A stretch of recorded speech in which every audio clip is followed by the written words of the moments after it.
अस्सलामुअलैकुम रहमतुल्लाहि व बरकातुहू। दोस्तों, मैं हूं इम्तियाज़ हुसैन और आप देख रहे हैं हमारा यूट्यूब चैनल वज़ाइफ मीडिया ऑफिशियल। दोस्तों, आज की इस वीडियो में हम बात करेंगे अल्लाह रब्बुल इज़्ज़त के सिफ़ाती नामों में से एक नाम अल अलीय्यु के ख़वास के मुतालिक। दोस्तों, अल अलीय्यु के ख़वास तो बहुत सारे हैं जिनका इहाता दुश्वार है, लेकिन आपके सामने आज 6 ख़वास का जिक्र किया जाएगा।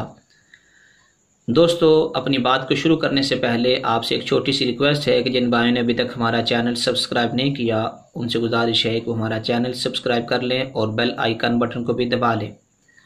और अगर वीडियो पसंद आए तो इसको लाइक ज़रूर कीजिए, आगे दोस्तों के साथ शेयर ज़रूर कीजिए, अपनी राय का इजहार कमेंट सेक्शन के अंदर लाजमी कीजिए। चलें दोस्तों, अपनी बात को शुरू करते हैं।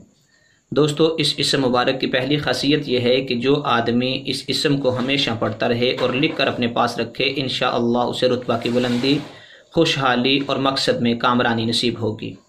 दोस्तों, दूसरी खासियत इस इसम मुबारक की यह है कि जो आदमी इस इसम को वरम यानी सूजन पर 3 बार पढ़कर फूंक मारकर दम कर दे, इंशाअल्लाह सेहत पाएगा। दोस्तों, तीसरी खासियत इस इसम मुबारक की यह है कि जो आदमी फ़कीर हो, इसे 110 बार पढ़े तो गनी हो जाए, दुनिया में इज्जत पाएगा। चौथी खासियत दोस्तों इस इसम मुबारक की यह है कि अगर ये इसम मुबारक लिख कर बच्चे के गले में बांध दिया जाए तो जल्दी जवान हो। अगर मुसाफिर अपने पास रखे तो जल्द अपने अजीज़ो अकारिब से आकर आ मिले। अगर कोई मोहताज आदमी पढ़े तो इंशाअल्लाह गनी हो जाए।